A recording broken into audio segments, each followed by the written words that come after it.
அனைவருக்குமே வணக்கம். சற்று முன் கிடைத்திருக்கக்கூடிய ஒரு மிக மிக முக்கியமான செய்தி ஒன்று வெளியாகியுள்ளது.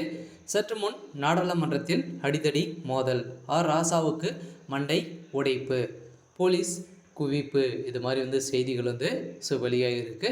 இதை பற்றி இந்த வீடியோவில் பார்க்கலாம். நேற்று பார்த்திங்கன்னா நாடாளுமன்றத்தில் பெஞ்சா புயல் காரணமாக பார்த்திங்கன்னா கூட்டம் கூட்டியிருந்தாங்க.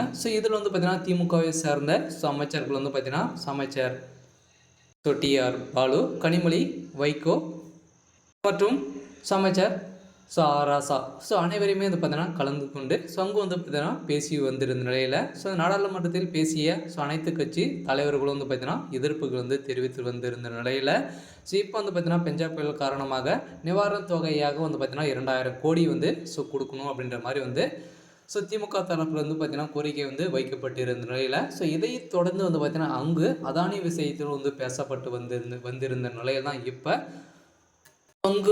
அங்கு பேசிய ராசா அவர்கள் பார்த்திங்கன்னா அதானி விஷயத்தால் அங்கு அடிதடி மோதல் ஏற்பட்டு இதன் அடிப்படையில் தான் திமுகவுக்கு பார்த்திங்கன்னா எதிர்ப்புகள் தெரிவித்து வந்திருந்த நிலையில் தான் அங்கு அடிதடி மோதல்கள் ஏற்பட்டு ராசா அவர் மீது பார்த்திங்கன்னா அனைவருமே ஆக்ரோஷமாக எழுந்திருந்த நிலையில் தான் அவர் மீது மண்டை உடைக்கப்பட்ட சம்பவம் தான் பெரும் அதிர்ச்சியை ஏற்படுத்தியிருக்கு. இதை பற்றி முழுமையாக பார்க்கலாம்.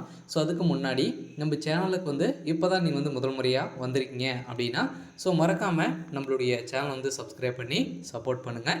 வாங்க வீடியோக்குள்ளே போகலாம். பார்த்திங்கன்னா தமிழ்நாட்டின் பெஞ்சா புயல் பாதிப்பு குறித்து உத்தரப்பிரதேசத்தில் சாம்பல் வன்முறை பாதிப்பு உள்ளிட்டவை குறித்து விவாதிக்க அனுமதி மறுக்கப்பட்டதால் நாடாளுமன்றத்தில் லோக்சபையில் திமுக, காங்கிரஸ் உள்ளிட்ட இந்திய கூட்டணி கட்சியில் இன்று வெளியிட்ட திமுக பார்த்திங்கன்னா வெளிநடப்பு செய்திருந்த நிலையில் இப்போ நாடாளுமன்றத்தில் திமுக எம்பிகள் டிஆர் பாலு, கனிமொழி, அமைச்சர் வைகோ, புதுக்கோட்டை அப்துல்லா, அமைச்சர் ராசா உள்ளிட்டோர் தமிழ்நாட்டின் புயல் பாதிப்புக்காக பார்த்திங்கன்னா கலந்து கொண்டிருந்த நிலையில் தமிழ்நாட்டு மாவட்டங்களில் மிக மோசமான பேரழிவை சந்தித்து உள்ளன. திருவண்ணாமலையில் ஏற்பட்ட நிலச்சரிவால் 7 பேர் உயிரிழந்தனர். இது தொடர்பாக முதல்வர் ஸ்டாலினின் வெளியிட்ட அறிக்கையில் உயிரிழந்தவர்களின் குடும்பத்திற்கு தலா 5 லட்சம் கொடுக்க போகிறதாக அறிக்கை வெளியிட்டிருக்கும் நிலையில் இதன் அடிப்படையில் குடும்பத்தினருக்கு தலா 5 லட்சம் ரூபாய் முதலமைச்சரின் போது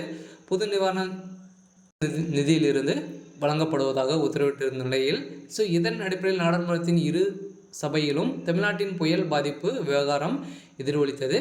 லோக்சபாவில் தமிழ்நாட்டின் புயல் பாதிப்பு குறித்து விவாதிக்க வேண்டும் என சம்பல் மசூதி வன்முறை சம்பவங்கள் குறித்து விவாதிக்க வேண்டும் என்று திமுக உள்ளிட்ட எதிர்க்கட்சிகள் பார்த்திங்கன்னா வலியுறுத்தி வந்திருந்த நிலையில் தான் இந்த அடிப்படையில் எதிர்க்கட்சி தலைவர் ஒரு தலைவர் பேசி வந்திருந்த நிலையில் இந்த நடிப்பில் எம்பி ராசா அவர்கள் பேசிய நிலையில் பார்த்திங்கன்னா அதானியுடைய விஷயத்தில் திமுக மெகா ஊழல் செஞ்சுருக்காங்க அப்படின்ற மாதிரி ஆக்ரோஷமாக இருந்திருந்த நிலையில் தான் அங்கு மிகப்பெரிய அடிதடி மோதல்கள் ஏற்பட்ட நிலையில் தான் அவருக்கு மண்டை உடைப்பு ஏற்பட்டு இருக்குது. இருந்தாலும் என்ன நடக்க போகுது அப்படின்றத வெயிட் பண்ணி பார்க்கலாம். இது மாதிரி செய்திகளை தெரிஞ்சுக்கணும் அப்படின்னா மறக்காமல் நம்மளுடைய சேனலை சப்ஸ்கிரைப் பண்ணிக்கோங்க.